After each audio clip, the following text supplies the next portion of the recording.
No, he's messing with this one. You did. Oh, is that one cool? Yeah. We're getting All right. there. We're getting there. Okay. We're getting there. If I'm live right now, You are live. okay. You're Well, live. You're hello live. everybody. Hello everybody, and welcome to this live. Like, what's going on with that? Okay, I'm gonna ignore that.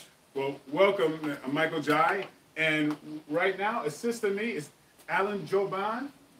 Yeah, let people know your information. Yeah, what's up, guys? Alan Jouban.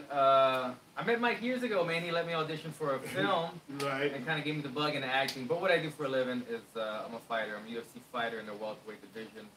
And I've been in UFC about 6 years now. Started off from Muay Thai, and now and then me and Michael like to kind of go back and forth and pick each other's brain about martial arts, and that's kind of how this whole session right here got started. Yeah, we started training together at Legends about 10 years ago. Yeah. And that was when it was almost nobody was doing this stuff. Exactly. It was kind of strange. Out there in Hollywood, we had an octagon outside, which was really cool. And that's back when Boss Rudin and Randy Couture, they opened up that MMA gym. There's a lot of good energy there. Yeah. A lot of good memories too. But so hey, I'm gonna start. I'm gonna open up with the questions. Okay. My first question is from. Let me. Go ahead. It says number one. Oh, your first question is, let's see. What are good habits martial artists? Okay, is it the one with the number one by it? It is, has a number one by it. Okay. Question number one, that one? Yeah. All right. Who? This is from Dark Matter Think Tank. Matter Think Tank. Yes, he said, what are good habits martial artists and those who want to do martial arts should be doing to stay sharp mentally and physically? Okay. What are the habits that you should start doing, you should stay doing mentally and physically? To me, I feel like just being consistent. All right, it's about work ethic. As a martial artist, you should get up and you should train to be your best at all times, and that's kind of what it is. It's like in life, you're always going to be doing things that you don't want to do. That it's about tedium. Remember, it's like you have to. If you adhere to a training regimen, that's discipline. That's something that when you're disciplined in one thing, it kind of permeates the rest of your life. So I would say with that consistency, that would be my what would you 100%. And like anything in life, if you want to be a martial artist, you got to have a life in it. You got to have a passion about it, right? And so if you're enjoying what you're doing, if the morning stretch and the afternoon jog and the shadow boxing makes you feel more alive, then not only is it's something you're enjoying, but you're helping out that discipline, helping it be part of your life. And if you're doing it every single day, that's how you get better at something. Not doing it one day a week. It's got to be kind of a part of your life to be a martial artist or get to the high levels of fighting. Yeah, one of the things I like to say. One of the things I always like to say is that martial arts should be something should be tantamount to the armed forces. Mm-hmm. There's something about being in the armed forces, right? It's kind of like you're adhering to a higher power to some certain degree. There's a hierarchy. Everybody answers to somebody. A general answers to the president. A lieutenant answers to people higher up. Sometimes with traditional martial arts, people kind of start their own martial art like guru thing, and they become like the grand poobah of their whole thing. Yeah. And then they're expecting to teach their students, loyalty and respect for authority, but they haven't respected the authority themselves. So it gets a little tricky. That's my 2 cents about that a little bit. But here's one of the things I want to. Here's a question from Poppy Branter. Okay, I want to put some energy into this. The Kimbo teaching reenactment. How boxers practice flawed punch by showcasing the shoulder. How skilled fighter throws from the elbow. I think you might have misunderstood the elbow part. But this is something that I'm asked a lot. So I want to kind of start out with that just because it's something that I did on the set of Blood and Bone And it's probably the thing that people most martial arts ask me about. And sometimes they get it, they grasp certain parts of it, but I'd like to spend this time just to reiterate and just make it very clear. All right, Alan, could you grab one of the focus mitts? Yeah, focus mitts, right? And no, I'll just use my fifth. Okay. Now, what's your fastest hand? My fastest, well, I'm southpaw, lead. Okay, cool. So now here's the idea. All right. I want to make this very clear. All right. The whole idea is what I'm going to do is I'm trying to do a thing where I'm leading with the weapon. And a lot of times you see people lead with their body instead of the weapon. It's essentially kind of overcoming certain mechanics. Now, I'll first demonstrate, same way I've demonstrated with several people. Now, so I've never done this with you, right? No. Okay, never done it with. So now, this will be a live demonstration and showing how it works, okay? Hold your hand up, okay? Now what you're gonna do is you're gonna not let me hit your hand. Not let you, okay. Do not let me hit your hand, okay? Now, I'm gonna throw 2 punches, all right? Notice the difference between the 2 punches. You ready? Kind of nervous. No, don't put your hand up. Right. Okay, do not let me hit your hand, okay? Just target. Here's the first punch. Ready? Yeah. Do not, just move it out of the way. Ready? Okay. Now, that was the first punch. Was it slow? No. Was it slow? No. Okay, now, hold it up again. Here's the second punch. Okay? Do not let me hit your hand. Do not let me hit it. Okay? Don't give me so much pressure. Okay. No, just don't. All right. Are you ready? I'm ready. I'll slow No, it down. okay, no. Don't let me hit it. Okay, Don't okay. let me hit it.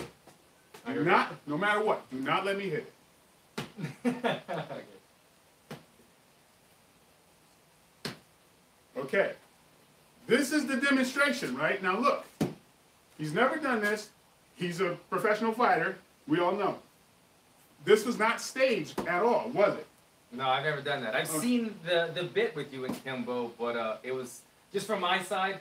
The first time seemed faster, but I guess you were kind of showing me. Second time was super slow, but I couldn't get out of the way. Yeah. So that's the point. If anybody's to learn anything, is that technique beats speed. Now it's about controlling yourself. Now what I did, especially from this angle, you should be able to see it a little bit clearer. It's harder for him to see because he's directly in front of me. Just like if I'm directly in front of you, you may not be able to tell that my hand has started moving. But if I move my body first, you can tell I'm moving. Now, in the first scenario, okay, hold it up, don't let me hit it. The first scenario, like 90% of people who move, you tend to move your body first. Now, an accomplished fighter is going to be able to see that. Okay, do not let me hit it. Ready? Ready? Okay? Which is natural. Okay? Do not let me hit it. Okay? Now, keep it up. Yeah. All right? I'll get back here. I'll drop my hands here. Do not let me hit it.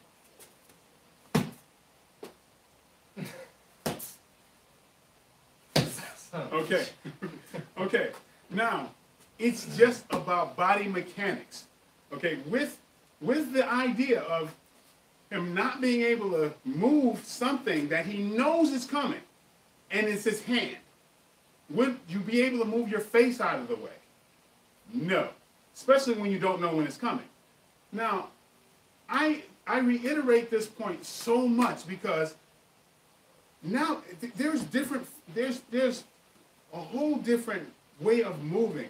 There's a reason why Floyd Mayweather and Conor McGregor and back in the day,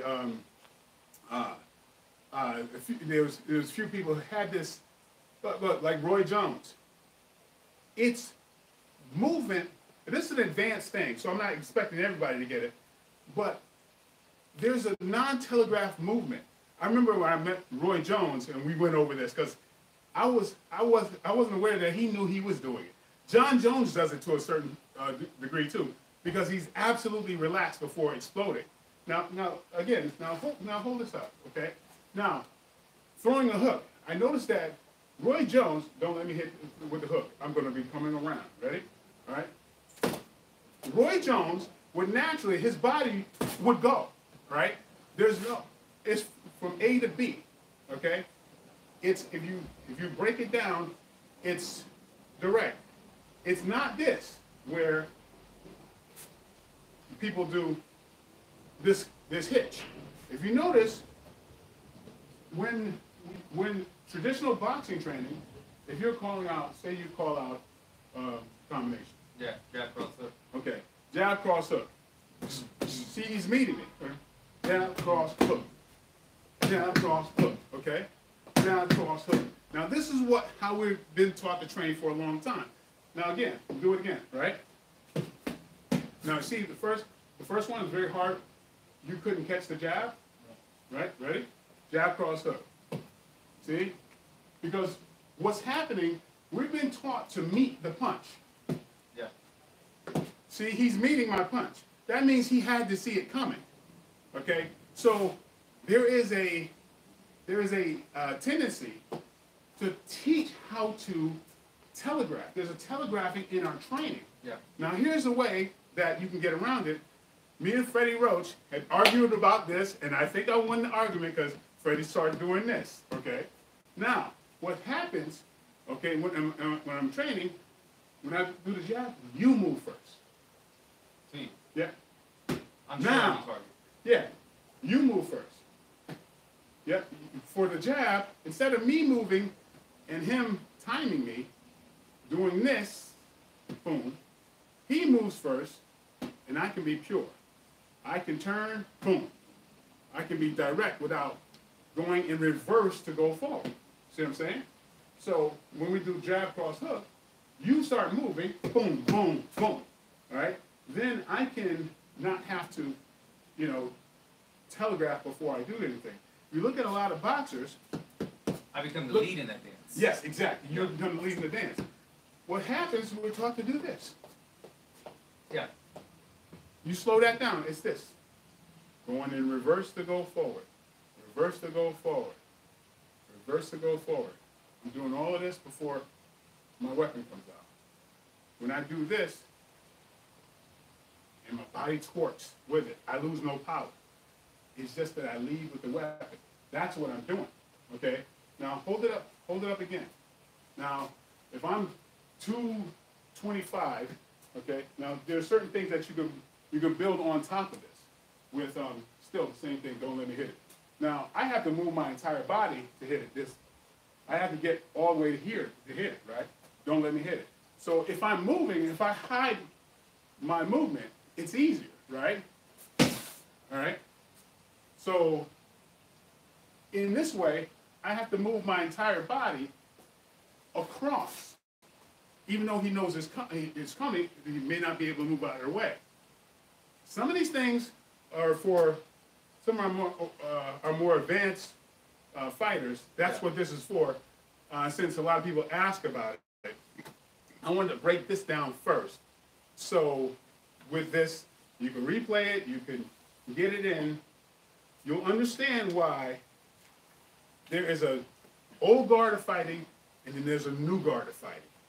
If you study Mayweather, Canelo Alvarez, it's a great way to look at it. Canelo was loading, Mayweather was seeing. Yeah, and also, like say if we're getting a fight stance, well, Canelo would load, you'd load, and Mayweather was on top of it, but Mayweather did not have any telegraphing. He would go direct, and of course, Canelo is an amazing fighter, and Mayweather made him look like an amateur in that fight. Yeah, early in his career, I will say, but still. Yeah, but he was unbeaten at that time. That was early in Canelo's career. Yeah, early in Canelo's career. But it's still that technique. That's why people wonder why you don't catch Floyd, because Floyd's seen that, and his movement, he doesn't waste a moment because he's not telegraphed. See, if you draw back and then I draw back, you win. Yeah. Correct. But if you draw back and I go forward, I win. Yeah. And if you look at that fight, that's what happens. Another aspect is fighting in the pocket. A lot of traditional fighters they're outside of the pocket, they get in, and then start fighting in the pocket. Well, I noticed, there's certain people like McGregor, Mayweather, who, if they're in the pocket, they're hitting you. They're out of the pocket, they're not. So if I come in the pocket, I want to come with company. If I get in the pocket, I want to be here. Okay? I want to have some, because if I move here, you can crack me right there, right? But if I start moving and I throw my weapon before getting in the pocket, and then you meet me, you're going to lose because I have momentum with me. So that's the idea of striking. It's a little advanced. I'm getting this out of the way early. But striking, starting with your weapon, which is what I'm doing here. I'm starting with my weapon, and I'm maximizing my kinetic energy as I'm moving. All right? So when I arrive in the pocket, I arrive with momentum and all my power behind it. So I'm not one to, I never believed in getting in the pocket and going to fight. If I'm outside of the pocket, I'm not fighting. I'm striking outside of it coming in. And if you look at Mayweather and Aldo, that's precisely, if you see how that happened. Mayweather, Canelo? No, I'm not Mayweather. I'm talking about McGregor. McGregor, yeah. McGregor, Aldo. Yeah. Yeah. Didn't chamber at all. Yes. McGregor just threw the left counter. He just, boom.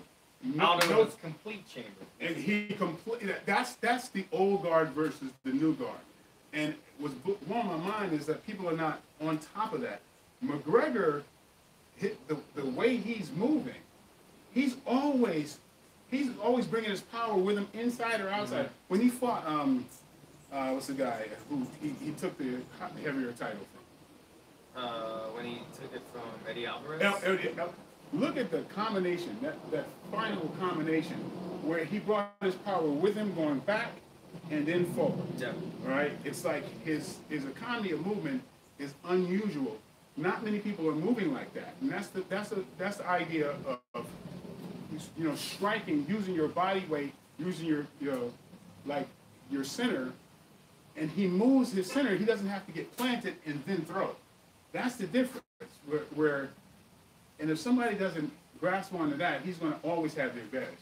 Mm-hmm. That's one of the things I've been a proponent of, that kind of movement for a long time. And when I saw it in McGregor, when I saw it in John Jones, I'm like, I thought more people would be getting on top of why they're so effective, but it just still seems to be a big discrepancy between them.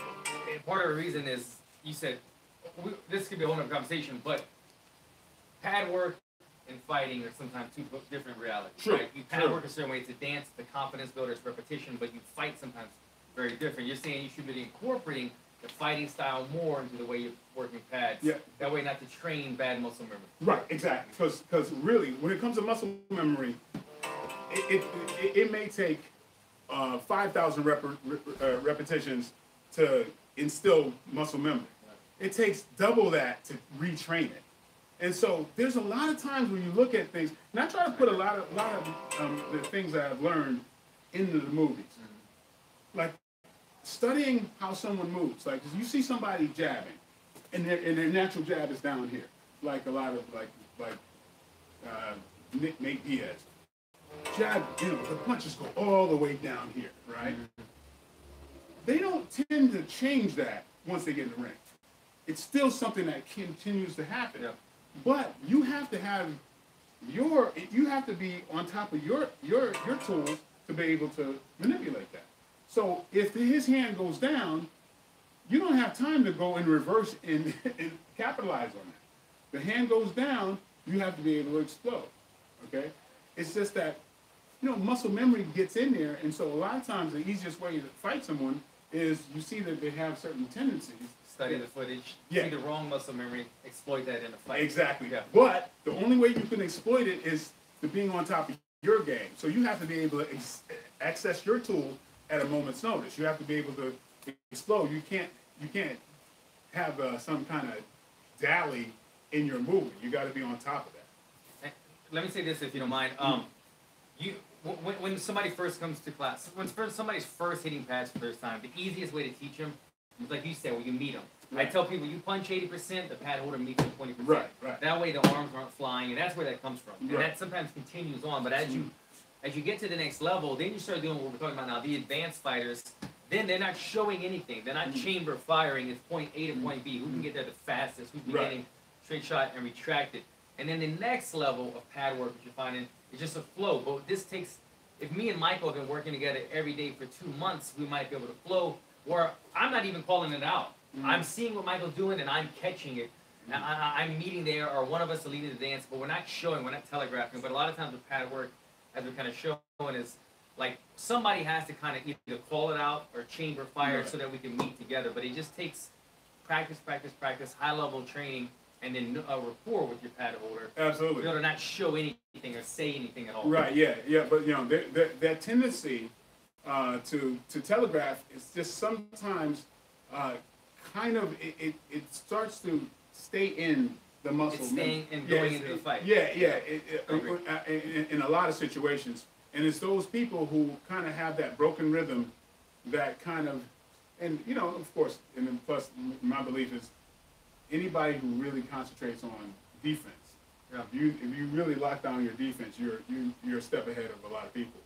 But I wanted to get those elements out there, and let's go to another question. Any one of those? Well, we have a question from Nick the Eating Machine. The eating machine. The eating Nick, machine. The eating machine. Okay. Yeah, he's wondering, with you having so many different black belts and so many different types of martial arts, did you ever think about getting in the ring to become an MMA fighter? Well, man, if it well, put it this way, I always loved fighting, and my thing is, it's not about an ego thing. I love it. I love sparring and I love training with some of the top people. And over years, I probably trained and sparred with a lot of guys. Countless number of like champions, boxers, wrestlers, MMA guys. It's something I love to do. Very, very much like my boy Joe Rogan.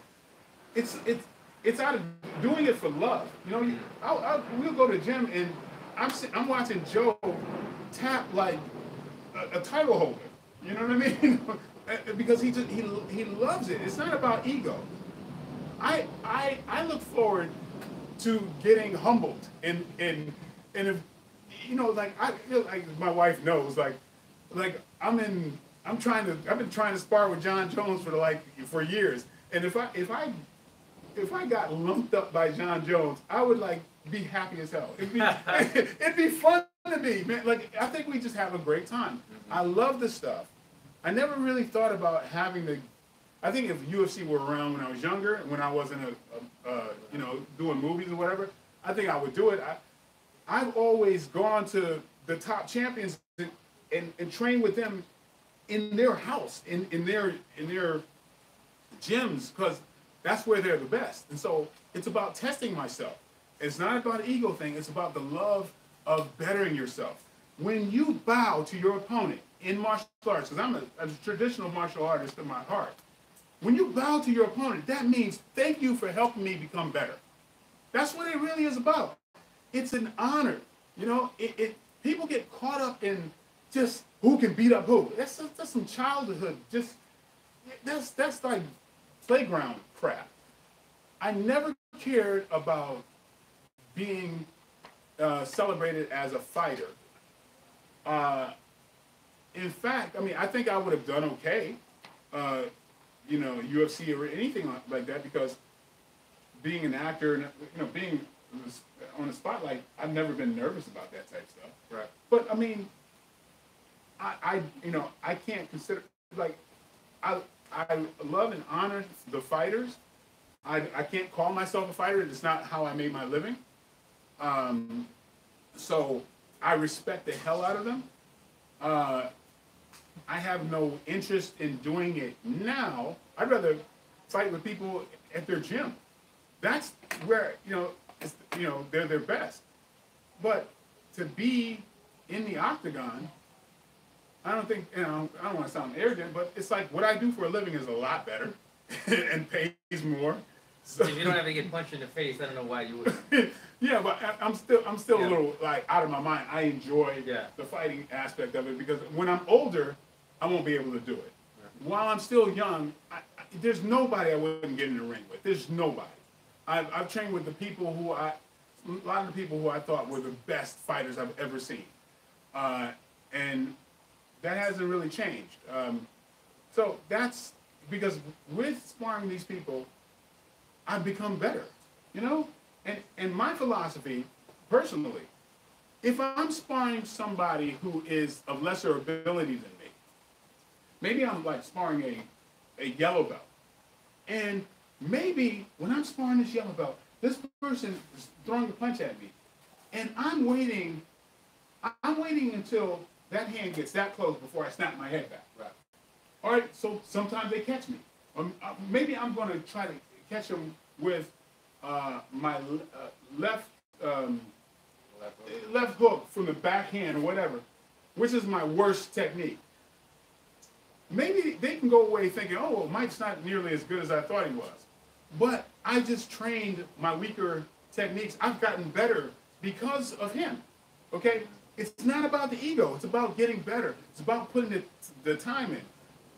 I'm a big, fast guy. I might be one of the fastest heavyweights I know.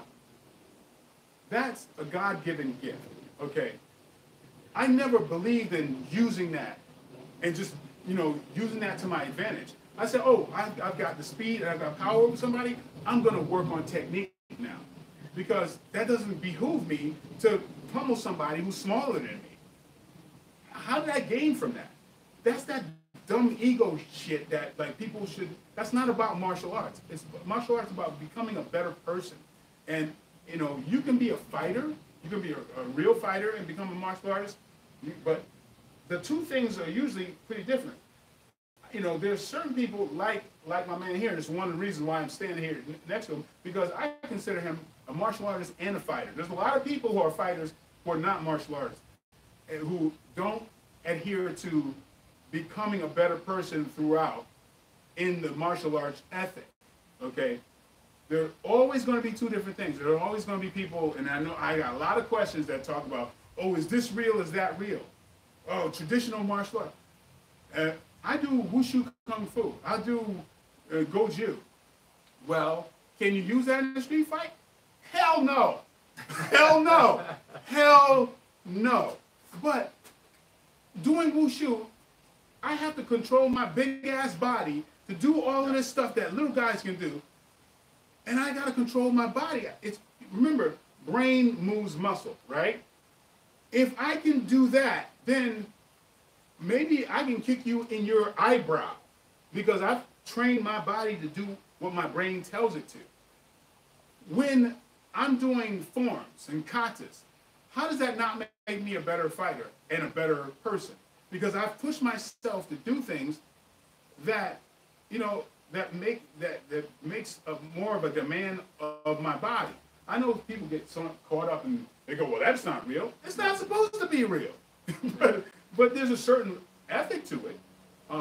When I move forward, because of learning kata, that I don't lean before going forward because I'm taught to move my core correctly as I move.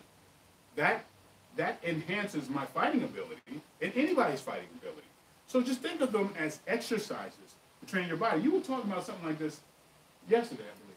Yeah, no, I totally agree. It becomes, first, it just becomes, if you're doing a kata, you're doing something, you're doing stretching, if it's something that is helping connect the dots from your brain to your body, then it's good, because that directly translates to fighting and everything else. But if it's something, I didn't come from a traditional background. I came from Muay Thai, and I don't know if you would really put that in the realm of traditional martial arts because it's more combative sport. Right. But there's areas of Muay Thai that I don't incorporate into my game in fighting that much, but I will still train it because it's still gonna make me better. I'm working on my teeps, teeping over a chair, or kicking certain ways that I don't always do. But if I could do that athleticism and make my body do something that I'm not naturally able to do, I'm improving my style. I'm improving my flexibility. I'm improving my speed. So I agree, man. There's a bunch of that's where the martial arts starts to balance its way in, to weave its way into fighting as well. Absolutely. Even if you did ballet, it's going to make you control your body.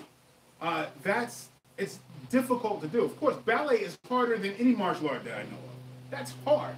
That's super hard. I wouldn't right? know. I wouldn't know. But, you know, I've never done ballet, but I know that's freaking hard. Yeah. You know what I mean? It'd be hard for somebody my size to do it. But me pushing my discipline to do something that's difficult makes me better. It's internal. That's what it's about. Martial arts is the best benefit about it is that I have to push myself through boundaries. And how I do it is internally, is mentally. The brain moves the muscle, okay? There's a certain point where you want to stop. There's a certain point in doing Muay Thai where you want to stop, but you dig deep down. And when you dig deep down, that's your brain, that's your desire, that's your discipline doing that. Now, when you apply that to the rest of your life, well, you realize, if I put my brain to it, I can overcome it, just like I've overcome these things. With traditional martial arts, there's white belt, yellow belt, and then the black belt. The problem is, a lot of people who are black belts, they kind of feel like they arrived. And to me, that's the beginning to some degree. Let's be honest. The majority of us, I'll speak for myself, I ain't going to have to speak for anybody else. We started this out as insecure young people. We, in the fitness and martial arts world, we've got a great deal of people who started from insecurity and dug deep to try to build that armor for themselves. And I'm no exclusion in that. But on the way, I found the martial arts ethic to make me use that energy to try to become better and use those obstacles to strengthen my mind. And I think martial arts is at the cornerstone of all of my success because that's how I've applied it in my life and acting and writing and everything else. And that is the thing that I wish people would learn about it instead of just thinking about the fighting aspects. But the fighting aspects is this, because remember, it's mental first. Now, think about this. If I have trained my body, and I've trained it from internally, and I take that strong mind, and I say, I'm going to defeat you. I'm going to overcome you. That is my best weapon. That mental thing that drives the machine. If that mental capacity is that strong, that's the thing that makes me dangerous. Because that's what I access at a moment's notice if I have to defend myself or if I have to put my will up against someone else's. And I say, okay, you want to go will for will? You're probably going to lose. That's the idea of like trying to wrap it all up in the martial artist ethic and the will that it gives you to overcome obstacles. Because in life, you're always going to overcome obstacles. And your biggest obstacle is what? You. It's that discipline. It's like, I'm going to get up and I'm going to train. You. I got to go eat this diet, and whatever. It's you. Once you overcome yourself, you could overcome anything else. And I got to say, I wasn't a kid, starting martial arts confidence, going back to that subject, I wasn't a kid that was ever bullied growing up. Never was bullied. If I had an issue, I tried to resolve it on my own. Never backed down. But when I started training fighting, never back down. Never back down. There you go. Okay. When I walked into a Muay Thai gym for the first time 15 years ago, it gave me a level of confidence that I hadn't had yet. I was already a pretty confident person if it came to some type of issue. But martial arts adding it now, showing me X, Y, Z, and I'm actually practicing these techniques every day and making my percentages higher.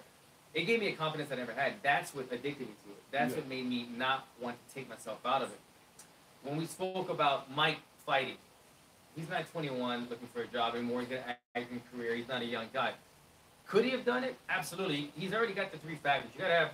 You can break it down into a ton of them, but if I'm going to talk 3 main factors in being a fighter, being successful: ability, mindset, and then, like you said, being not folding under pressure in the lights. You've done it in the acting. He's got the ability, and he's got the mindset, the focus of getting up every morning, training, doing the diet, making it a way of life.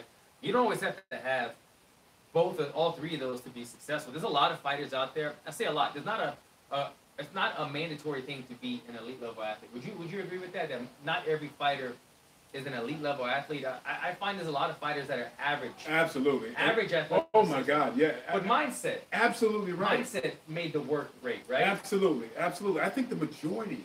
You take a guy like you that might be able to learn a technique in 1,000 reps, and then now, boom, he's a black belt. He's got that in his arsenal. Right. But you take somebody less athletic with a strong mindset, and it takes them 5,000 reps to get that same technique, but they're strong-willed. Now they get the technique, and they're a black belt. They put it in their arsenal. They could use that in a fight. But the more athletic guy could just do it sooner. Exactly. And maybe be the faster guy in the fight. But it's just having the mindset to do something and accomplish something and get the repetitions to be able to absorb that into your training regimen. But you don't always have to be an elite level athlete. It is amazing. You arrived at one of my favorite aspects, and you arrived at it completely different from me. But this is the way I explain it, and it's exactly what you were talking about. Okay, I say it takes me 1,000 reps to become fatigued, and it takes this man, say, call him Jason, 100 reps to become fatigued, right? My training starts at 1,001. His starts at 101. Now, say this guy, Jason, pushes to 120. He's gone past his comfort level into 120. And I'm satisfied with 1,001. Yeah. Okay? Who's the better martial artist? He is. Why? He's pushed beyond his boundaries and become better. And if I use the comparative method just because I happen to be born with a gift, I lose out. This is the essence of what I believe in. The moment where I stopped doing that and tried to be the best I could be, regardless if I was faster and stronger than anyone else, that didn't matter. I had to push myself to become better because I wasn't a complete martial artist. I recognized that this guy was better. Yeah, everybody made a big deal out of me because I could do this and I could jump and do all that kind of crap. But deep down, I'm like, this guy never complained. He doesn't have my gifts.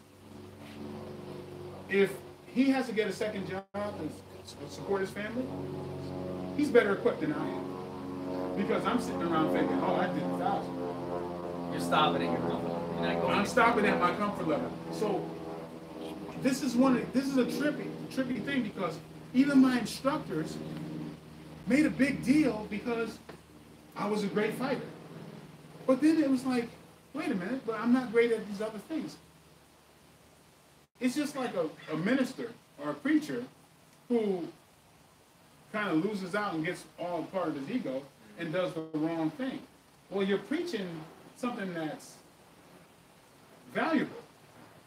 Sometimes we lose that. Fact is, even though my teachers made a big deal out of me being able to do stuff that was kind of extraordinary, that wasn't good for me, you know? So keeping it all equal, what is the essence of martial arts? It's becoming a better version of yourself, the best version of yourself. Regardless if you are, just like he had said, that you can do this easier than someone else. The real hero is this guy. The guy who nobody's making a big fuss over, but he's digging deep and becoming better. That's the message. If there's any message I want anybody to walk away with, it's that. And that has nothing to do with your age. That has everything to do with you becoming the better version of yourself. Okay. So there's a lot of people asking questions. I can't keep up with everybody's question, Okay. but I've seen a lot of people. I'm not gonna be able to say their names; they're already passed. But there's quite a few people who, well, there's women who want to know what is the best type of martial arts that they should get into if they want to start for the first time. And there's a part two to that. And what is the best type of martial art to get into when you're a little bit older? You know, Okay. 40s, 50s. So maybe we can answer those two. Okay. Yeah, that is. We might have different answers here. Yeah, but Yeah. but So we women- probably women want to and- wind up the same. A little bit older people. See, okay, a lot of times, because there's so many different martial arts styles, I always ask people about their personalities. There's certain things that, like, Kung Fu is a great self-expression art. Not good for the streets, but beautiful for self-expression. And just like Tai Chi, beautiful internal art, beautiful to express yourself. There's Taekwondo, that's a little bit more sport, if you like that. There's MMA, and then there's Jiu-Jitsu, which I love because Jiu-Jitsu has maintained its tradition. You don't just become, it's not a business. You still have to train hard in Jiu-Jitsu, and that's something that I would suggest for people that are older, because it's a beautiful thing, and it's very safe in the right environment, and you can train until you're freaking 80. You know, so those are some of the things that off the top of my mind. Yeah, I like it. I mean, I would say jiu-jitsu came from a form of martial art where the smaller person is able to use leverage against the bigger person. So absolutely, for the women, the older people, jiu-jitsu is a good one. It's more of a self-defense. Also, in offense, I tell my wife that my wife walks around when she gets scared, she goes on a walk, she brings brass knuckles with her. And I go, babe, we're not squaring up with an attacker. You know, it's about kick them in the balls, punch them in the nose, elbow them, and get out of there. Yeah. So knowing just how to throw one or two good punches, being able to defend yourself on the ground with jiu-jitsu, in my mind, is something good to play it safe and defend yourself, because I love teaching people martial arts and Muay Thai if you want to get better in shape, learn how to defend yourself, or compete. But again, if an attacker comes, you should not be trying to square up and use the head movement that you might be learning in different videos as much as one attack, get in, get out kind of thing. Yeah, and personally, when I say for self-defense, the first thing is your mindset. Luckily, I came from the streets. I know the predator mindset. And if you don't access that kill mentality to strike and get out, to actually do something that's very harmful to someone else, you have to make these decisions very fast. I don't care what techniques you learn. You got to be able to have that mindset of strike and get out if it's going to be self-defense. Can I add one more? Now people are asking about kids. Kids. What's the good thing to start kids into? Okay. Well, what was the question? Just what's the best thing, the best type of martial arts to start kids into? Yeah, well, for self-defense or bullying or things like that. Well, personally, I love the tradition. Even though traditional will the child, they could get bored really quick, but they'll have to master the basics like early. Training the mindset. Yeah, that if that can sustain them, that's I think the best, because there's certain traditions of honor and respect that they'll carry with them for the rest of their lives. Now, a different offshoot of that, which is like some of the taekwondos and some of the more, first of all, it could be any kind of style. It depends on what the teachers are like. I mean, it could feel like a freaking camp. It could feel like a summer camp. And I don't care what style it is, really. So it's kind of, I don't know, it's kind of like, depends on the teacher and what a lot of the newer business type of martial arts things that I kind of compare them to like a summer camp, kind of like that kind of thing. Now, if they get really interested, then I put them into something more, a little bit more hardcore. But the greatest thing about getting kids into martial arts is their accomplishments are done individually. It's not a team effort, though. It's individual. So they learn to respect their bodies, and they start connecting the fact that what they put into it is what they get out of it. So that's kind of what I would say, but I think you're spot on. I think some of the traditional martial arts probably good for kids that don't want to be fighters, but you want to have them learn to work hard at something and receive the rewards of getting a new belt. They're going to be so excited and just training the mindset of focus and listening and discipline. If I was going to go the other direction and say I want this kid to be the perfect fighter, I'm molding the perfect fighter from a young age, become a professional athlete. I would say, look, get him into wrestling. Know how to be in a dominant position at all times. Dictate where the fight goes. And then I would put him in jiu-jitsu and have him learn how to dictate the fight and then finish. And lastly, put him into striking. And this is coming from a striker. But striking, we've seen it in the UFC. And again, I'm talking about extreme cases. I'm not saying to do this to your kids. I'm saying if you wanted to build a perfect fighter from a young age, hypothetically, I would say wrestling, teach him jiu-jitsu to finish the fight, and lastly, striking. If you could take a phenomenal athlete who's a wrestler, who's going to control the fight on any striker, and teach him how to strike in 2 or 3 years. You can teach him how to throw a couple of haymakers and then take somebody down, where it takes much longer to take a lifelong striker and teach him how to wrestle within 2 years. It's just much harder. So, yeah, that would be where I would start it from. But you see that in the UFC. A lot of these guys that are champions now come from a wrestling background. They got into martial arts, learned how to strike, and now they're striking with some of the best guys in the world. I agree. I mean, if I was going to devise the best fighter, I'd start him in wrestling. That grind attitude is something that's a make or break thing, and that's something that they'll carry with them. Controlling where the fight goes. Yeah. Okay, there's a few people that really want to know your thoughts on nutrition. And there's someone that keeps asking, how did you get your body cut up for Universal Soldier like that? Okay. But, nutrition and health and fitness in terms of getting your body cut up and stuff like that. Well, I mean, I've always looked at being a martial artist first. I'm a big believer in balancing, just like the yin and the yang, balancing your physique. Well, there's a lot of benefits to balancing your physique. Over time, your body moves better when it's balanced. I used to kind of look like this. All right, I did a bunch of bench pressing when I was young, and my shoulders started going forward, and I was all traps, and I was imbalanced, and I had a lot of lower back problems. But then I went to go balance my physique out, and it makes me look like I'm a lot bigger than I am. I'm not. It's like sometimes people think, "Oh, are you bodybuilder?" I'm like, oh, no way. I'm 100 pounds underweight to be a bodybuilder at my height. 100 pounds. That's a whole other. That's a 10-year-old. No. Well, that's one of my 10-year-old.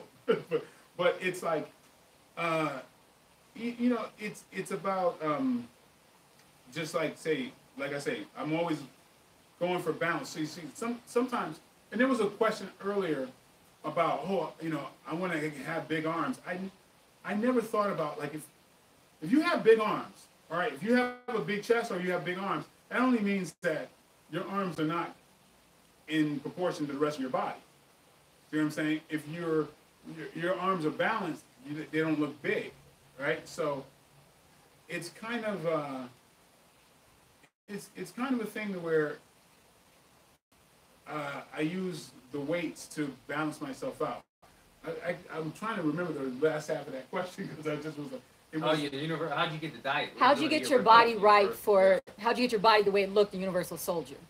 Oh yeah, that in Universal Soldier, I used, there's a videotape of it. I did that. It's very popular now, but I did like, basically like, very much like the, what do you call it? What do you call it?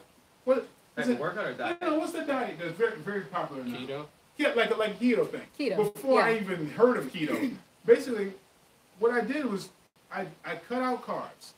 I went high on fats. I trained my body to use fats as an energy source. So if you delete carbs from your diet, and I was eating like stuff that I don't want to tell people. Man, I was eating pork rinds and I was eating all kinds of stuff like that. But it made my body use fat as its primary energy source. So it took the fat from my diet and it took the fat from my body.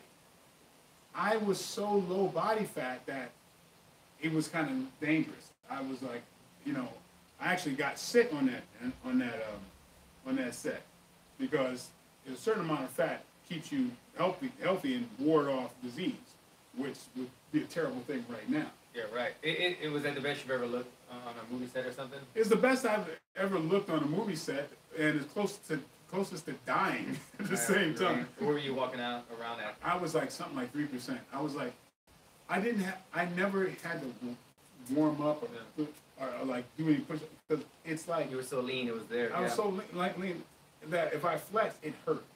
My skin was so tight. But yeah, I kind of did it. That was a kind of an extreme diet. That I wouldn't do that again unless I was doing it just for a few days. A lot of bodybuilders, they know it. They know this diet. That's what they're doing. I've learned a lot since then. I can do this somewhat of the same thing now at a much more healthy way, but that was just back in the day. That's 20 years ago. That's the thing I know. Wow. Yeah, that's 20 years ago. Now people, you know, they know the keto diet, but like I said, I've done that a long time ago. Okay, there's been a lot of questions as well. Wondering, how do you get the power in your punches and kicks? Well, the power is by the technique. The technique brings power. There's certain, you know, gifts of, you know, I was always a strong guy, but it's about that technique, and I think it's kind of a combination of, you know, some things. Well, here's something that I don't know if I've said this ever out loud, but a large part of my philosophy on training came from my track days. I was a decathlete, and now in track and field, these the training methods are backed up by lots of money. You know, to be able to move from A to B, to be able to be efficient in your movement, means if you sink or swim in your career. So I know from some of the methods of throwing the shot put and using those same methods in punching that I developed a devastating punch because of all those years of shot put. And so I knew, wait a minute, when I threw the shot and my elbow was in line with my hand and my hip rotated at such a degree at this certain time, that shot put went further. So years later, when I was a competitor, they had this thing called an impacts challenge at national tournaments, where there was this device where you hit it and it registered how hard you hit it. So you would register one kick and one punch, and whoever would register the highest mark, well, they would win and it was pretty expensive. The same one that Drago hit in Rocky. Something like that. It's something like that, yeah. Right. But it was a shield. Right. And they'd mount it, and all the competitors would hit it. And so I hit it, and I won the thing. Oh, yeah. So then I became a monster, and then I brought it home and tried to beat my score. And so every Impacts challenge, I was just going there and just destroy the thing and win and get another one. And I was training my students on that. Well, a large part of it is because I don't care what style you do. There's a science of movement, hip rotation, whether it be in baseball, golf, that relates to punching. I look at the whole world and grab what's useful. All right. I look at the way if I'm gonna try to get to my opponent, and I know I use those muscles that get me from point A to B. A large part of that is from my training with, you know, and keeping up with elite, training methods of like, what do you call it, plyometric exercise and things like that. it's about function. When it comes to fighting, it should be backed by physics, kinesiology, and common sense. And so just because a style does this doesn't mean anything in fighting. If it's useful in fighting, you grab whatever it is. So I never think about a style or anything. But my training is always, I always want to prove it by cross training or comparing it to something else that matters. I think this is why you see, if any of the viewers have ever trained with a boxing coach, you know that boxing coaches are all about the details, because it's a sweet science, and that's why they call it that, because they're doing a lot of what Mike's talking about. Boxing coaches want everything perfect. They want the elbow at the hip, at the ribs. They want you turning the punch over. They want you pivoting. Most power comes generally just from the hip, the pivot. If you're not pivoting, your body's not backing up the force. It just becomes an arm punch. The pivot allows your weight to distribute into it. But like Mike's saying, then you get into the subtle details of having everything aligned. If my elbow's out and it's not behind my fist, it's not backing up my fist. And so those small details help with the precision and the power and impact as well. Yeah, I become a nerd with that. And I see all these little things. And I'm like, it drives me crazy. I'm like, why can't he just, like my wife, I train her, and sometimes I know I get on your nerves sometimes because I still love you though. Yes, I love you back. Hard training. Yeah, hard training with your spouse. So yeah, well, it's I'm a martial arts nerd. I love technique, but I don't know. It just fascinates me, and I always try to get better and try to learn how to explain things to others so they can see it, and I love it when I love my philosophy. I love when I'm wrong, because every time I'm wrong, I learn something new. So what I say, I never consider it the gospel, but until someone shows me where I'm wrong, I feel like I'm on to something that's been very effective for me. I could agree with that. Yeah. Okay, so that's a perfect segue into what people are asking to see more of right now. What?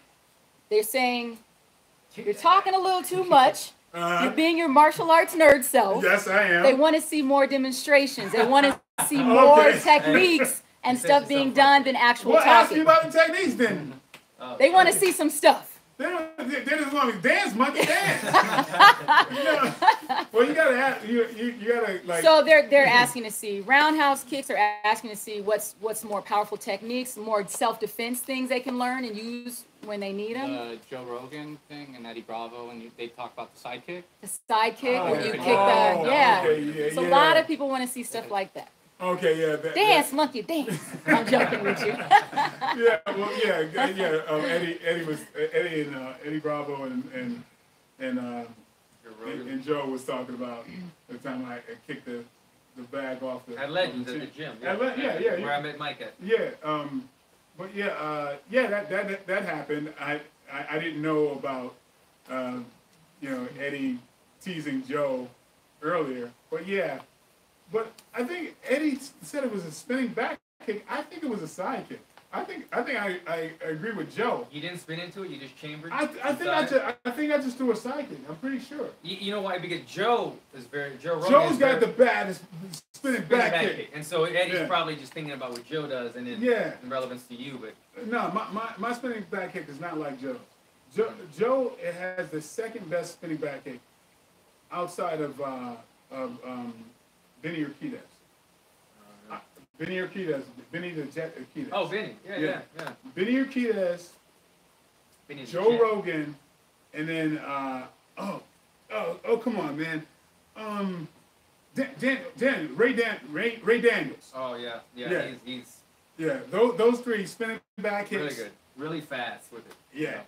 Ray is sick with it. Yeah. Raymond Daniels. Yeah. Those are the three best. But yeah, for me, it was the side kick. My spinning back kick is pretty good, but it's not on Joe's level, I don't think. Well, I mean, we got a bag right there. I'm just saying, they're saying they want to see it. I don't know. He didn't remain. What am I supposed to kick? It is powerful. I'm not going to break my back. It will, unless you want to hold the pad.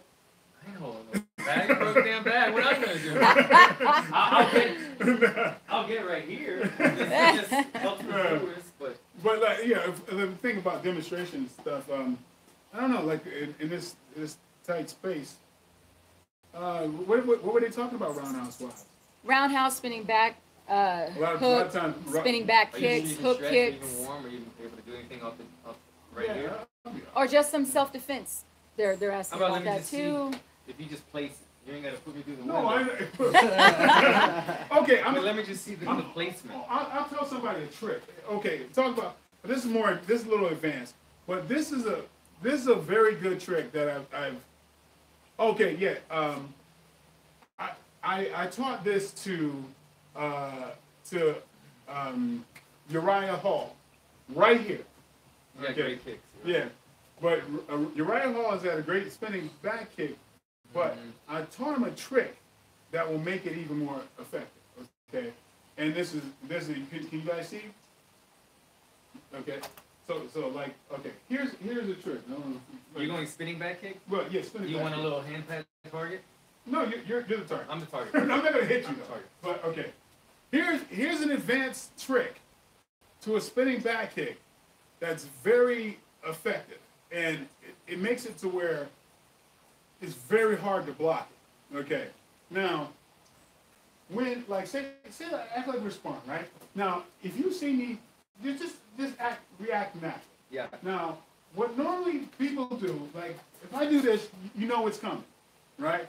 Because you see my shoulders, Right, you're starting to cheat it. Yeah, so what's happening is you see this, and then his hand went up, knowing, oh, something's coming. Okay? Now,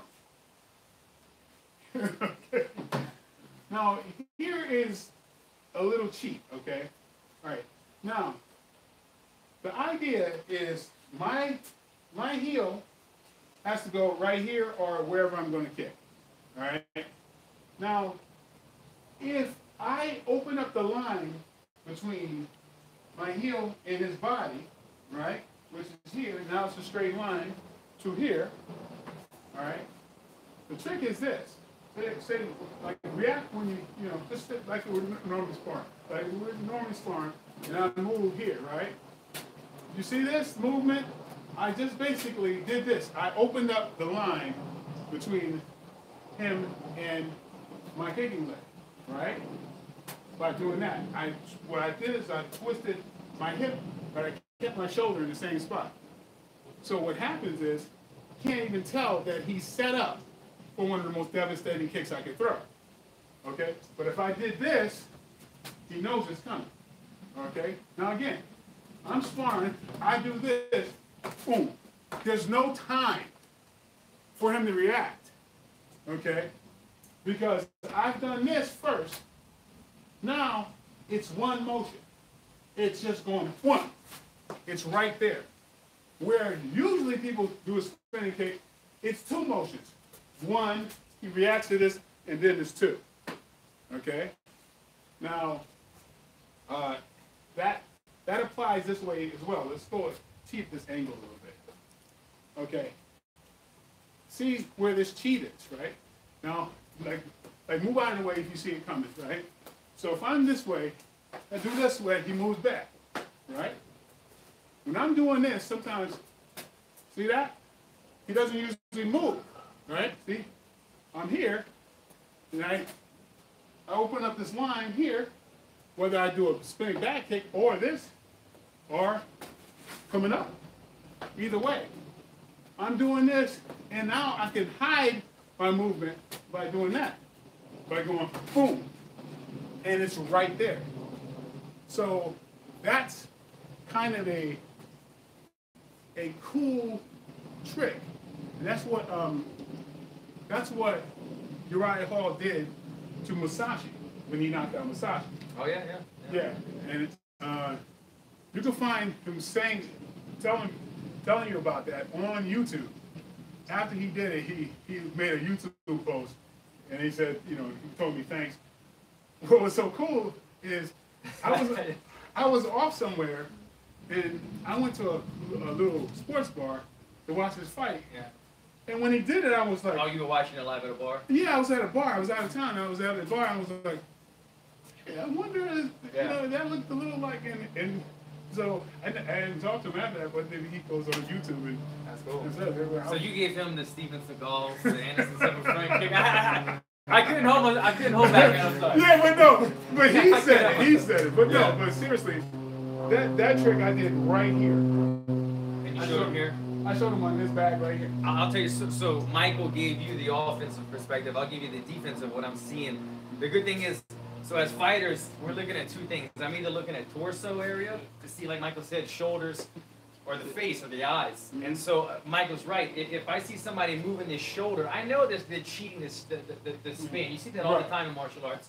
Where Yeah, I know it's coming. Yeah. He's already taken that piece of the pie out, you know, because I see they're cheating it. But if you cheat the lower body, and you start winding it up, I'm still focusing up high. I'm not really paying too much attention because to me, that's not any danger.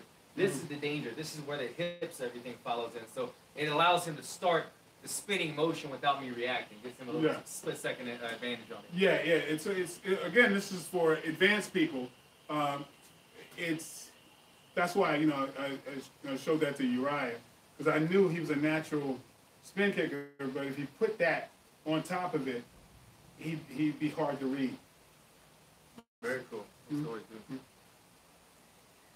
Yeah, most of the questions right now are just seeing you do more techniques. Do a split. You know, trust me, I've seen the split question quite a few times. But yeah, they want to see you do some stuff on the bag or maybe some combinations you guys can show, like some good combinations. Anything you guys can do like that? I'm seeing that a lot.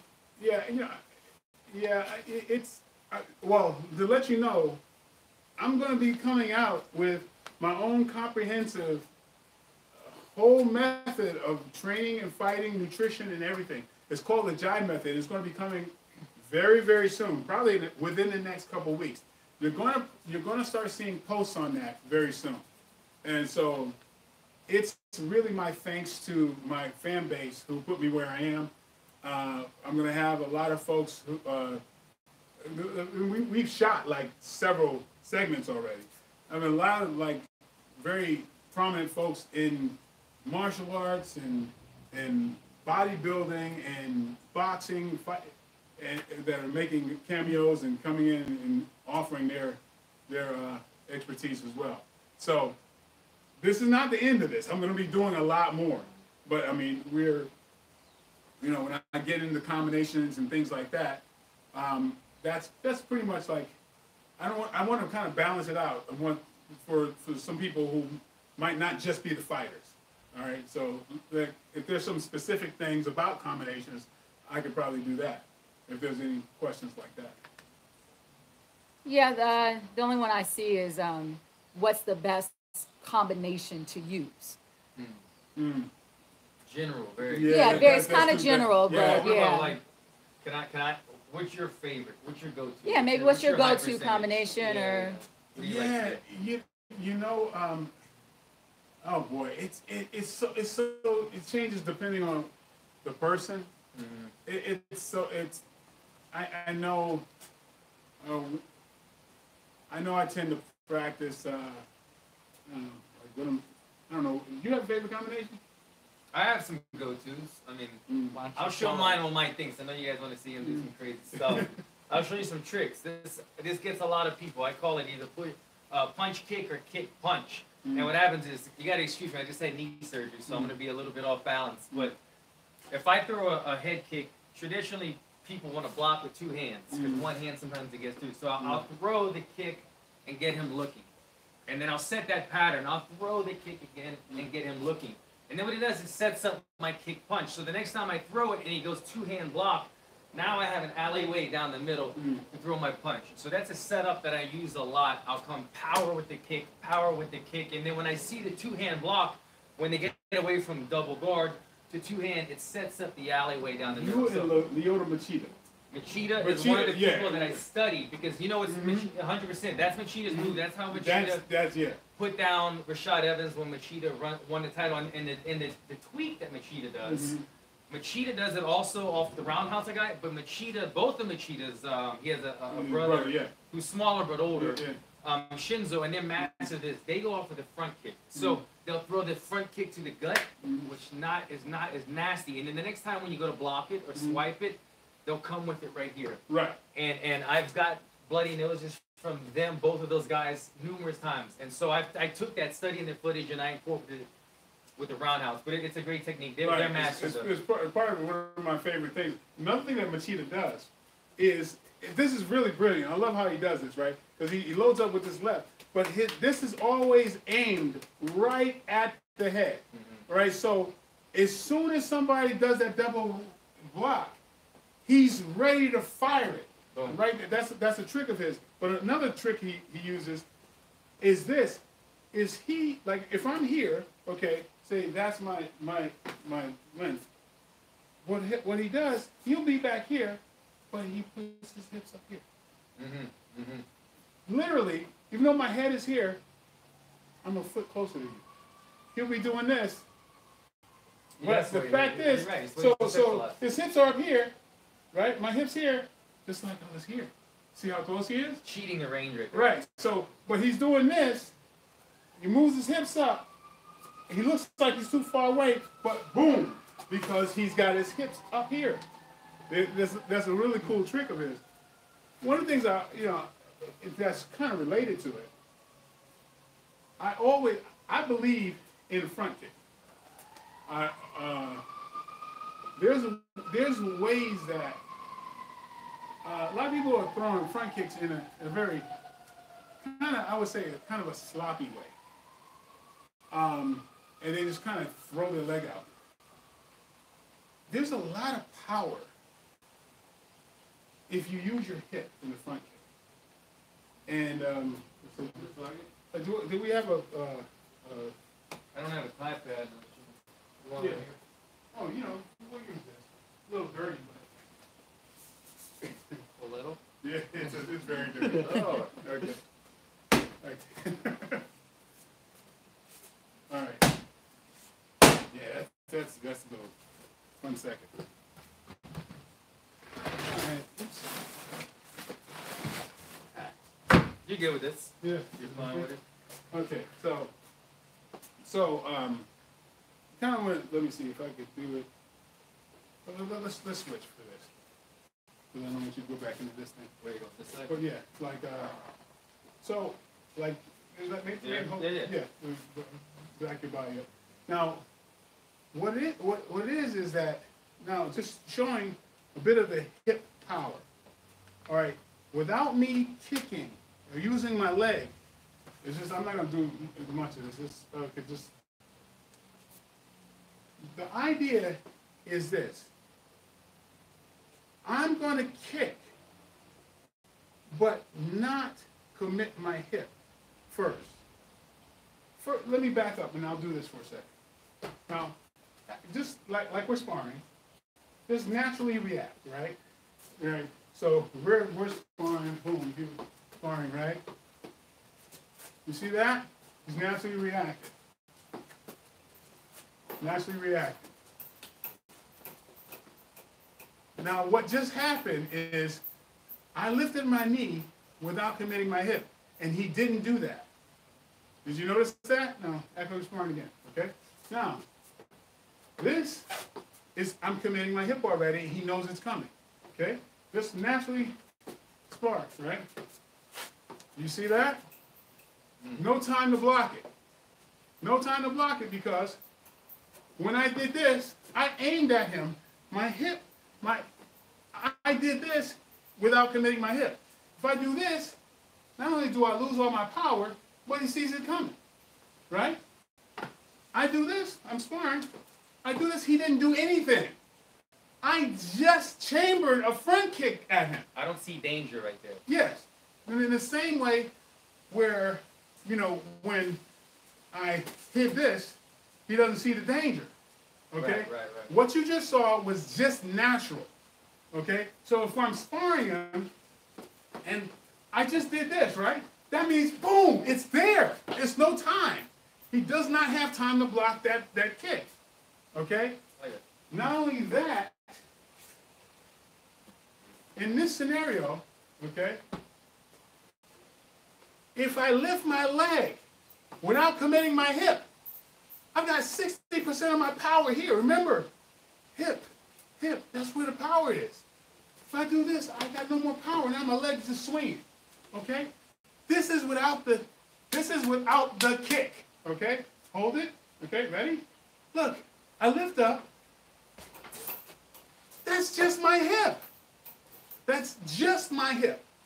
I lift it up here, strike with my hip. That's enough to knock someone down. Oh, you okay? No, oh, yeah. But so imagine I'm taking all that power out of my kick. All right?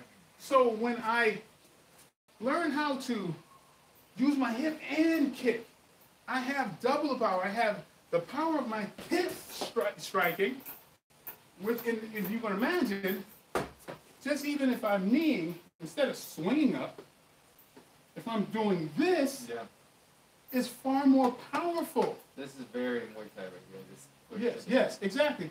That's the hips striking with the hardest part of my knee. Well, think about lifting weights. How much weight could you lift if you put it on your ankle and lift up here? Not much. It's not that strong. But how much can you extend that way? So. Because otherwise you're just using a little hip flex, a tiny little muscle, a little exactly. So for to have power in that front kick, to use the hip and the power of the leg, it's just like if I was breaking something, if I was breaking an object, right?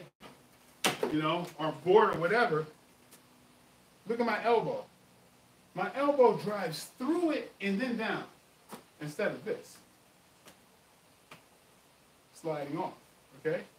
So if I commit my hip already, this is just like that sliding off. It's going in a circle. This is just like driving, like the elbow driving in and kicking at the same time.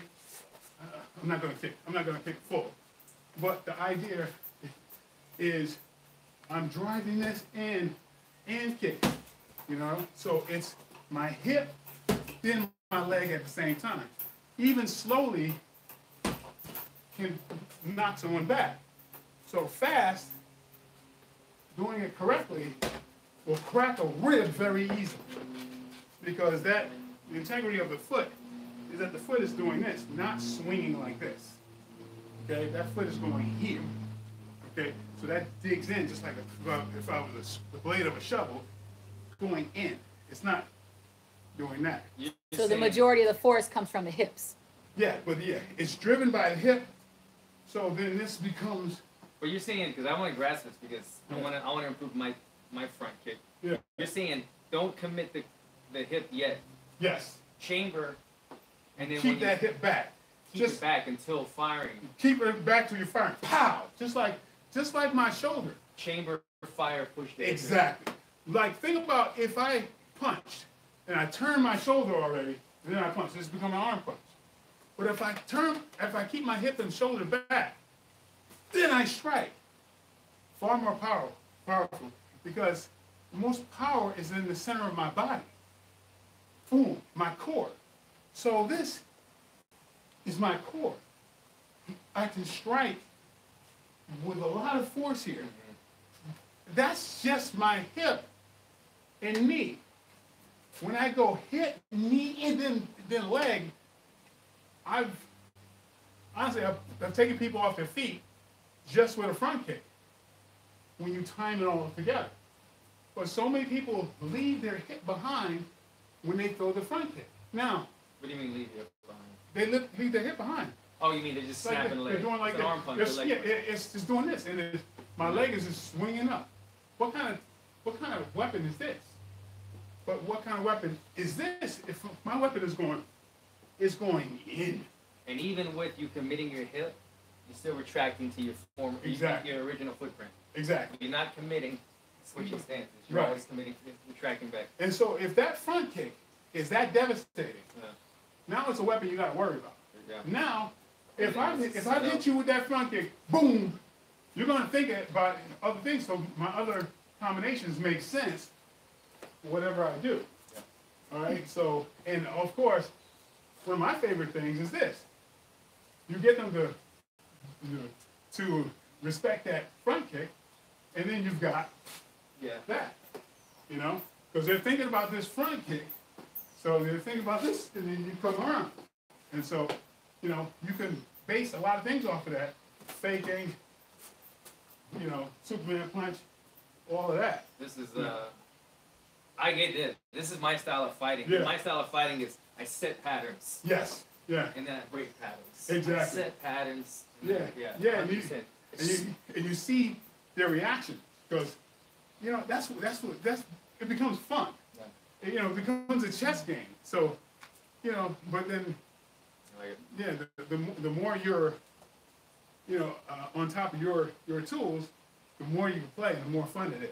Yeah. You know, but yeah, so that's part of one combination I love a lot.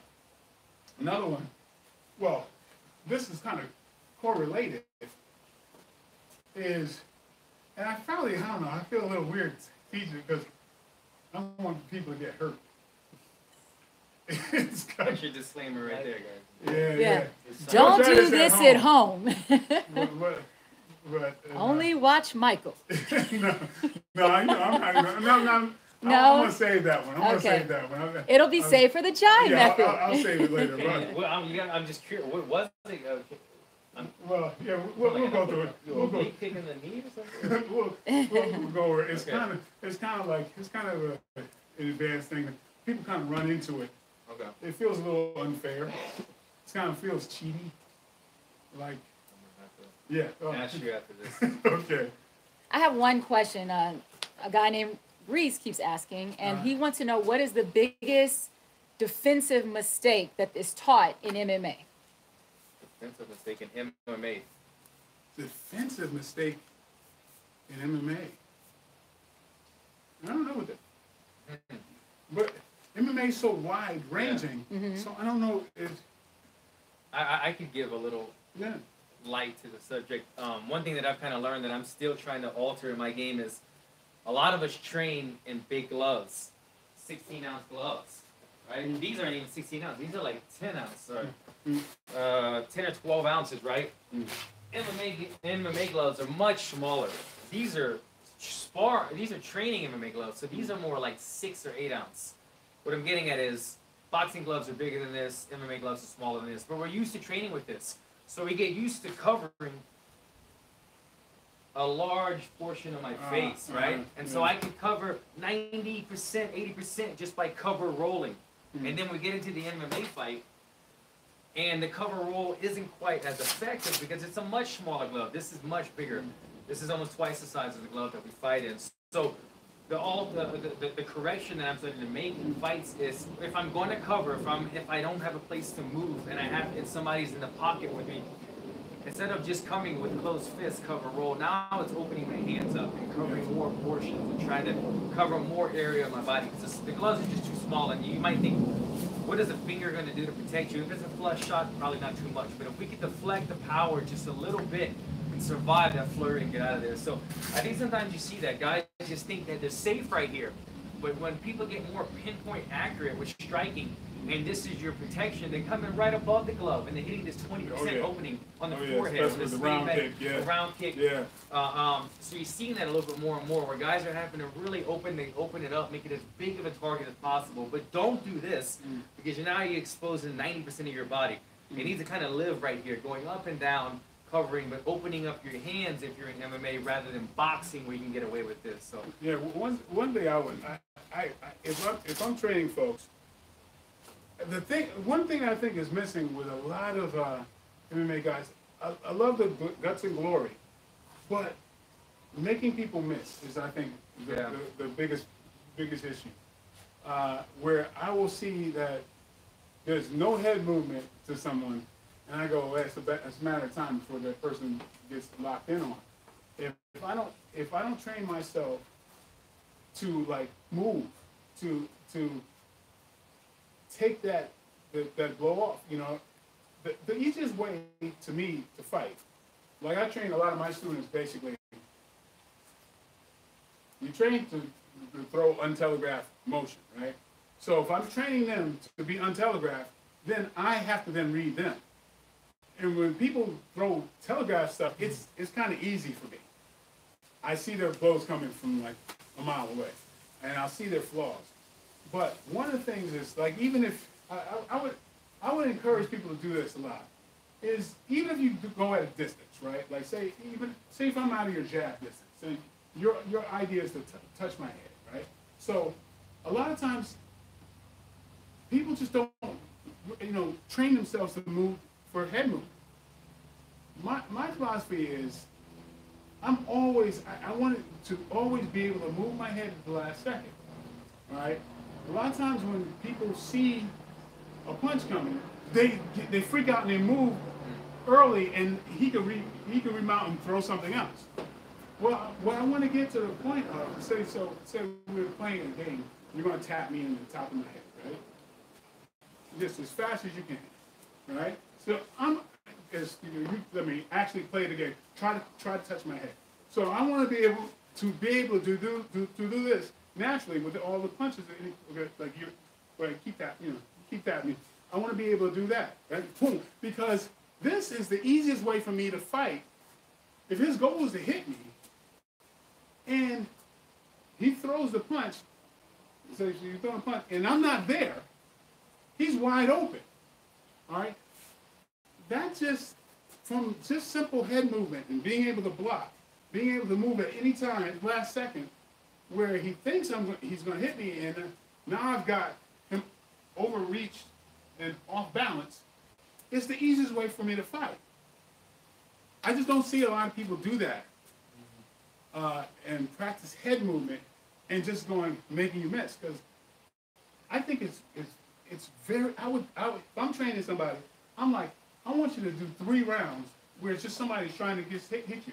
Yeah. And so for me personally, I've boxed with professional boxers and all these people, and there's times where I'm tired as hell, but I'm threatening offense, but they don't know I'm trying to catch my breath, and all I'm thinking about is I'm just gonna make a miss till I get my breath. Because nothing's worse than you being tired and you can't protect yourself, and you're like this. That's something you never want to happen. So I don't think someone could work defense too much. I think that should become like so second nature. It pisses my wife off because she's like, honey, you got something on your face. No matter what, she tried to take something out of my hair, and I'm like this. But it's like, she laughs at me, but, when a ninja attacks and I get out of here. You gotta be ready. Yeah. So. I like it. I like the head movement part, man. I do that a lot, where we go 15 on, 15 off. One person's throwing just 50% speed just to get used to it. Another person is always working on it, just incorporating that into training. It can't always be offense all the time. Yeah, and sometimes you just think about the rhythm. Because sometimes when you go by eyesight alone, it's harder. But like if you throw a combination, like say if you're going, just bop, bop, bop, or whatever. Yeah. Like go full speed. Like bing, bing, bing, right? That was bing, bing, bing. So if my head, if I'm just thinking on sight, it's hard for me to read it. But if I think about his rhythm, and he goes bing, bing, bing, bing, bing, bing, that's, you think boom, boom, boom, I see that. Bing, bing, bing. Mm-hmm. Yeah, and so that's an easier way to get that head movement in, because it unnerves people, because you're thinking about getting it. Well, you gotta get used to getting hit in the face. Yeah. First of all, get over that. But then the rhythm of the punches is when you move your head. We have a question from a Mr. Grant Campbell. What's up? He wants to know, how important is it to chamber in the delivery of your kicks? Oh well, Grant is that's my brother right there. He's got his. Oh yeah, you're home because you got to close the school down for the lockdown. Mm-hmm. But Grant and I do seminars together. I don't know how many seminars and he also played my brother in The Hard Way, the movie we did in Romania. But chambering is very important. Our teacher, Mr. Bill Wallace, Superfoot, is reiterated and trained us a great deal in chambering, how important it is to get a tight chamber. Because if you have a tight chamber in your kicks, right? First of all, one of the things that's one of the greatest things about Bill, who incidentally does what I do, but with his leg. You know, he has no tell, but he chambers this tight chamber. What kick am I throwing? Front kick up the middle. Sure. Yeah, well, it's your guess. Your guess is as good as mine. Like, but see, it's like this. He throws every kick from the same chamber, whether it's hook or whatever. Yeah. It will be here, and you might think it's a round kick, but it winds up a hook kick or a side kick. But he throws all three from that chamber, and plus, the tighter your chamber is, the more power you're going to have because the kick is coming from your core. Your weapon is coming right from your core. And and developing my favorite, which is the side kick, which is, if you have a tight chamber, you can throw it this close. And this is even closer than punching range, and you can kick. Thanks, Grant. See you soon. Well, people are really happy with what you're teaching right now. Very cool. They're very thankful for that. It's a lot of the same kind of questions coming in. I think people are coming in at different times, so they're asking questions that you might have already answered. So just to let you know, you guys can go back and watch the replay of this to have your questions answered, because some of the questions Mike and Alan have already answered. You can come here and say that if you want. So I think another question. Here's one right here. This one on footwork. Footwork is going to be a little hard. I can't see it. I think this is a good question because you tell me this when we watch fights. People are saying when you do combinations, how many combinations should you actually do to be effective? You know how you tell me a lot of people just do 1, 2, and they should actually continue to, because by a certain amount you're actually going to hit somebody. That is actually a really good thing. That's from Ryan McGee. Ryan who? Ryan McGee. Ryan McGee. That's a good thing. I believe combinations are what set apart a lot of winners from when I watch UFC or all that. How many times I've sat beside my wife and I say, the second this person throws more than a 3-punch combination, he's going to expose the fact that the other guy doesn't have the defense to deal with it. Yeah. Most people are used to moving from a 1-2. That's about it. And people are usually throwing that 1-2. Starting again, 1-2. Maybe it was a 1-2-3. But a lot of times when you see people react from a 1-2, they're so out of position. They're way out of position. So then all someone has to do is walk them down. Like 1, 2, 3, 4, 5, 6, 7, 8. And more. And the fact that we're not seeing a lot of Anderson Silvas out there that's going to slip, block, block, block, block, block. Most people can block them maybe 1 or 2 things. They do this, and then they get in trouble. So a lot of times, when I get in the ring, I'll throw slow combinations at people and just see if they have defense skills. Continuous defense. Yeah, because usually nobody's exploiting the fact that they don't usually develop that. Because like what I said earlier, so few people have defensive skills. That's why when Rampage started blocking and countering, when, Machida is, suckering you in and rotating on you, and when Anderson Silva had such a defense, they were buzzing through people because of the lack of defense in MMA. Mm-hmm. I think that's like the biggest mistake. And think about Muhammad Ali. The cornerstone of his effectiveness was the fact that he could snap his head back so quick and deny you that impact. He'd move his head back and catch you while you're extended.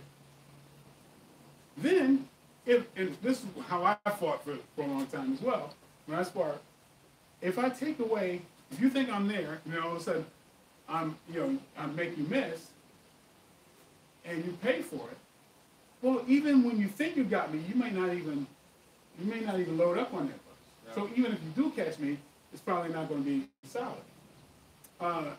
That's kind of like one component leads to the other. So defense to me is so imperative. And I feel like I'm not getting in the ring with anybody unless my defense is sharp. Yeah. You know, that's. And I think part of the reason, I'll be brutally honest, why you don't see a tremendous amount of followed up combos. It's scary. It's a thing that it's easy to throw the longest punch, your jab. It takes a little more bravery to sit down on a right hand or left hand, your backhand. But to sit in the pocket and continually throw combinations, now you got to bite down on your mouthpiece, taking a little bit more of a risk. But like Mike said, if you have defense with your punches as well, if I know that I'm looking at keeping my eyes open and I'm throwing shots, evading and continuing the combo, that's how the combo becomes easier. Because if you're just going to go 100% offense, you're probably going to get countered. But if you add elusiveness into your combo and be aware of it, then you can stay in the pocket. But it's just a scary factor. It's like who's going to make the first move and who's going to stay in the pocket. A lot of times people get in and they want to get out. So that's why you don't see tremendous. And also let me just add this to MMA. It makes it a little bit tougher because boxing, we're like Mike said, we're at this stance, right? Our distance. We're at an arm's reach. Muay Thai, we're at legs reach. MMA, you got to worry about takedowns. We're 6 feet apart. And so you lunge in with one punch a lot of times, and then guys are thinking get in, get out, clinch up, one of those. But not many guys have the footwork to keep them in position and stay there. So it's just the factor of it's scary for fighters to lunge in a position and stay there. So a lot of times they want to get in and get out, hoping that Hail Mary did something. Right, yeah. One thing is, like I say, I always learn from all kinds of impetus. Like, one thing, because I played Mike Tyson, that taught me a great deal. There was an aspect of Mike Tyson that I had to master, you know, and ever since I played him, it became part of my arsenal. Is, of course, I would teach, at first, this is the way you teach people how to rotate on their center of gravity and everything else. But as it advanced, I would do the thing that Mike Tyson always did. He was taught to move his head on every punch. He's punching this way. His head is never in the same spot. That's why he was very difficult to hit. So if my combinations now, my head is nowhere near where it was before, you know, it's very hard to hone in on it. So that my natural combinations are doing things like that with that movement. That becomes another. And the footwork allows even more head movement, right? Because stationary, there's only so many places that you can rotate the head, but when you're allowed angles and head movement. Yeah, when you see Mike showing that kind of stuff. James Wilson, shout out to him if you've watched it. Big fan of Mike Tyson. He's a pro fighter here in LA. Mike Tyson-ish style. He had a run-in with Mike Tyson not too long ago, and Mike was showing him some of the exact same things about having your head offline, always kind of finding the back. Exactly, yeah. Continuing to combo while finding the back. Yeah. But my philosophy is always like I always like to do the open stand. Like if you're this way, I'll fight this way because I'm always going for your back. Gotcha. I'm always like going to try to get behind you. Where I have no weapons. Unless I'm going to spin, but then it limits my arsenal down. Right, yeah. There's been quite a few people, women and men, who have asked, what is the best thing to do in self-defense? Like if you're approached by someone on the street, what are the, like maybe a few techniques you can show that would help them, you know, get away or protect themselves in a situation like that? The first, like I spoke about this earlier, the most important thing about self-defense is mindset. I don't care who you are. Now, I think about this, okay, what if you're from the streets, right? And you're, like, say you're Mike Tyson, and you grew up fighting, and you knew the streets, and somebody comes to rob you. What do you think would happen? I know most of you would say, oh man, Mike Tyson would destroy that person. Now, I'm going to regale you with this little story. This happened. Go to YouTube. Go to Google. Mike Tyson got robbed, got accosted by Mitch Green on the street. Mike Tyson, it took him a little while before he triggered in for his self-defense kind of attitude. Mitch Green ripped his pockets open, took his wallet, and basically, what Mike, if you Google this, Mike, the first thing Mike says is, I was trying not to do his voice, but he's going, I was scared. I hadn't been in a fight in 7 years. I'm saying this as to say, if Mike Tyson could not access this mindset, you may not be able to as well. Mike Tyson said he was scared at that moment. At that moment, if Mitch Green decided to stab him, Mike would be dead. Let this really marinate. It's the mindset first, not the tools. Of course, you know Mike Tyson had the tools to destroy. Later on, he did crack him and hurt the guy. But for that brief time, fear is something that hits all of us. Somebody who's attacking you, they already know what they're doing. They've done it 100 times. So you're up against that person. Right. You have to access a mindset that says, no, I will kill you. You have to access that mindset instantly. Or no technique I can teach you means anything. And stop looking at the bullshit self-defense techniques on YouTube. Oh my God, they will get you killed. Oh my God, it's so crazy. There's an aspect that you'll see in 99% of these techniques where a guy throws a punch, right? And you see all this kind of stuff where this person just fails. He doesn't do anything else. Right. They throw the punch, and I can do anything, make a call or something. It's ridiculous because this person freezes and allows me to do anything else. And usually this is somebody's student or something. But look at the fact that this person stops. And in reality, nobody's feet stops. Look at an MMA fight. I would think that most people would know from watching years of MMA that that's not real. Your feet never stop moving in a real life situation. Do you see an MMA fight where the feet don't continue to move? You know how many years of techniques? Like, do something. Like if you grab me here, or like grab my lapels, or whatever, where I've learned all of this stuff, just so much of, put your hands here, like this kind of stuff where I flip them by, all that crap, I've learned so much of that. But I came from the streets and I knew that shit, that's never gonna work. What is this? Defense against a massage? It's ridiculous. What is this? Nobody does. If this is happening, somebody's doing this. What? And then the knife stuff? Come on. It's just ridiculous. Self-defense is a mindset first. The people who go to rob you or kill you, they know what they're doing. And they can read when they're in trouble. If they can read instantly that, like, oh, excuse me, hey man, and I turn like this, they be like, oh, never mind. They know a mindset. You have to access that mindset or forget it. But if your technique, like when I say learn how to strike, and this is one of the things I'm teaching in my course, learn how to strike with the maximum intensity that your body can muster. That's your best weapon. If I know within a millisecond that I can use my body correctly, where this guy's trying to do this or that, and I know I can strike this person and be out of there, that's your best weapon. Whether I'm off balance, whether he's got me back here or whatever, then I know this can happen.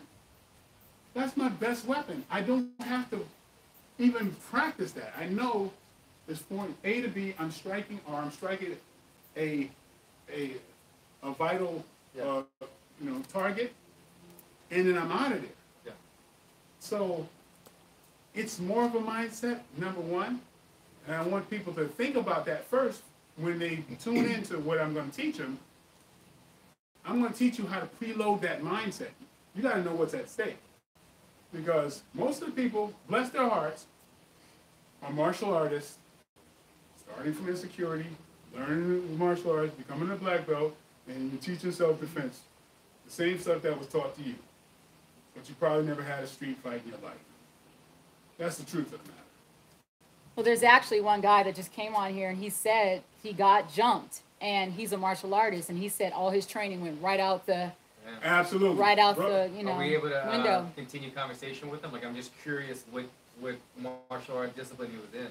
His comment already went by, Okay, so no let worries. me. But if you're still listening, and you throw it I back in there have later. too many. I know too many people personally. His name is Jordan Kinney. Yeah. Jordan, Yeah. if you're still on the feed, man, I'm just curious. I'm not trying to like throw shade at any martial art. I'm just curious what it was, if it relates to what we're saying with discipline you trained in. Yeah, but I would imagine, because I know, and I'm not going to stick my friend out. I have a good friend who's a badass fighter, got in a fight in a mall, and was 2 steps behind because he was so used to sparring. Mm-hmm. Yeah. But he didn't have that mindset of, hey man, like my life could be over.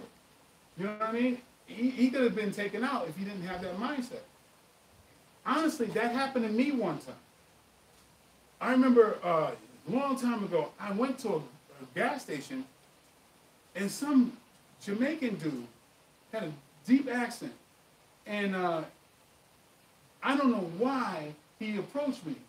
I didn't know if I cut him off in the car or whatever, but next thing I know, he's got a strong accent. I'm not sure what he's saying, and he's like, "Man, your blood clot," and he's saying something like that. I'm like, "What are you talking about?" But he's in my space, and I'm thinking, yo, like, and I'm like, "Hey, what's going on?" But he's being very, very aggressive. And so something that occurred to me is back in Brooklyn, I remember this little dude came up to this big dude, he was talking crap, right? And the big dude was just like ignoring him, but the smaller guy sliced him across the face with a knife. Cut his face wide open. The big dude slammed him or whatever, but I never forgot. Even though the big dude won the fight, he's got his face open for the rest of his life. He's got this big scar because he hesitated. And so I was reminded by that, and this guy's mouthing off to me. I don't even understand what his issue is, but he's like, "Me not scared of you, man. What are you?" And he's doing all this and that. And then I kind of remembered, and I did the most half-assed punch in the world. It was kind of out of fear. I went like this, like that. But as soon as I did this, I mean, it wasn't no faster than that. As soon as I did that, he's like, "Yeah, me was getting, oh, goddamn, blood." And I was like, From that punch? yeah, I was like, oh, that's right. I can stop that. Yeah. There's nerves here that will make him stop all of that and cut down any kind of danger that I'm in. Even though I just kind of did like that, but it hit him straight in the nose, and he was done. He went from being very like bold to like like this. And so, but again, because I didn't understand what was going on, I had fear for a moment, and it had me a few seconds behind. If he wanted to hit me, he could have gotten away with it. I say this as to say, like, that mental switch that you have to have, you got to access that immediately. Now I kind of can't turn it off, and sometimes, But it took being in that situation or training it to get there. But everybody's like that. I'm the same way. Anytime confrontation comes about, the adrenaline comes in, and even though I've got so many fights under my belt, look, I'm used to hearing a bell and saying, okay, I know what I'm here to do. But Right. when it comes at you from an angle that you're not used to and you weren't prepared for, you have to be able to flip the switch fast. Yeah, like I've hung out with fighters, but then we go into the hood, they're nervous and I'm not because I'm from the hood. I can see things coming, and I'm kind of ready for it. There's different mindsets that you have to. I understood the predator mindset. I see when somebody, usually I can see a mile away if somebody's got like ill intentions or what have you, because it's a certain, certain thing you start to learn how to read. But then those predators, they can read you too, and they know, okay, I'll go for easier prey. Yeah. But like I say, you gotta access that killer instinct that's inside all of us, because, hey, the lives of our lives and lives of our loved ones are at stake, and so there's no time for this bullshit, fantasy, crazy self-defense stuff that you see all over YouTube that just will get you killed. Start to look at these things and see if these people, when they're showing the technique, if somebody's frozen, just unrealistically, and start to think for yourself, is that real or is that not? Most of the time you're going to see that it's not. Debunk it right away if they're in frozen from the technique, and then yeah, because if I can make somebody freeze, I don't need martial arts. I can just go freeze, you know what I mean? But yeah, I'm going to be offering a lot of very comprehensive, very realistic self-defense stuff in the Jive method, which I'm going to be launching very soon. And just before you get off the self-defense, there's a couple women that want to know, does this apply to them as well? If they had to come across being in the street and being attacked by some big guy that's bigger than them, mm-hmm. would this apply to them as well? It absolutely applies to them. Psychologically, they know who's prey and who's not, who's going to give them a hard time and who's not. Just, you got to be aware. Like I always tell you, just my wife, I'm like, sometimes she's not ready with her keys. She gets to the door and then starts looking for her keys. And I'm like, so you got to think ahead. If you're parked and going somewhere, you gotta be aware of your surroundings. Don't park in a place where it's not well lit. And even though, like I say, this is psychological, you can do something as easy as this. It may sound ridiculous, but there's a strange atmosphere and some guy is over here, and you can do this and act like you're crazy, and that'll be enough to deter them. Like, hey, I don't want to mess with that. As funny as it sounds, that could work. All it is, the predator is used to one or two things. They're used to fear, or you trying to mask the fear or whatever. They're not used to crazy. If you act like you're talking to somebody on the phone, that may deter them. If there's a lot of things that you can do to throw them off. The last thing you want to show is your fear.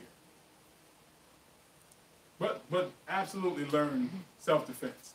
Learn something that you can strike and move, because usually, using your elbows, using your nails, but you have to have the mindset to do that first. Because no matter what I tell you, you got to be loaded with that mindset that I will kill you. I will return back to my loved ones, to my children, if it means to kill you. They will understand that, because that's what they survive on. Their animalistic instinct is what they survive on. So you can help them out with that by saying, you're not going to get by me. And usually, in every self-defense situation, if you run the equivalent of a half a block, you are safe. Because nobody wants to chase you. Because they're not going to be in a place where they want to see, they want, spectators. If in any doubt, take your ass off, run. That's guys and girls, all right?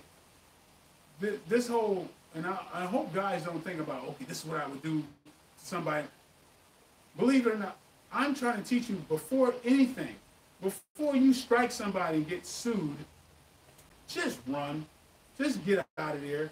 Try to get out of the situation. Try not to ever have to assault someone or defend yourself physically if you can. It's really not worth it. I know.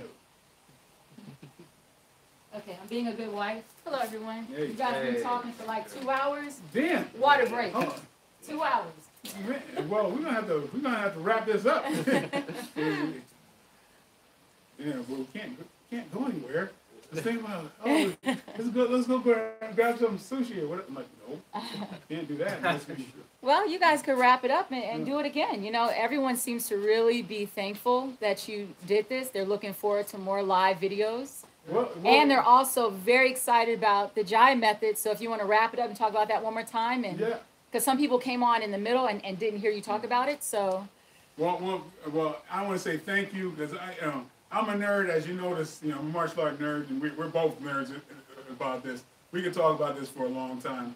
I want to thank my man Alan Jouban here, and for joining me. We're gonna do this again. We're gonna have fun, and impart some wisdom and get some wisdom back. I always look forward to that. And so, definitely look out for the jive method. I'm going to be talking about and offering things in the areas of self-defense, nutrition. I've got some great supplements that I've developed over years because it's been part of what I've had to do to make a living is to know my correct supplementation, to know my diet and my routines and everything else. But I'm going to be sharing that with everybody out there. I'm going to have beginner, intermediate, and advanced and pro levels for different, for methods of martial arts, fighting, and nutrition and conditioning, because we're going to be doing weight stuff and weight training as well. So I'm going to say goodbye, and we're going to try to find something to eat. I guess we got to call takeout. Yeah, and just so everybody knows, there's some people saying that they missed a lot of this or missed part of it. It will replay again, so you'll be able to watch it and catch up on everything that you might have missed. Yeah, this is going to replay, so you can watch it. If you're bored and you're just, you're a nerd like me, you want to watch, so just in the and if you have other questions or whatever, I'll be watching it, watching your response, and hey, it's part of my business, and I ain't got nothing better to do. I'm home, so I'll we'll keep in contact, and like I say, look out for the jive method. It'll probably be dropping within the next 2 weeks, and I'll see you then. All right, I'm signing off.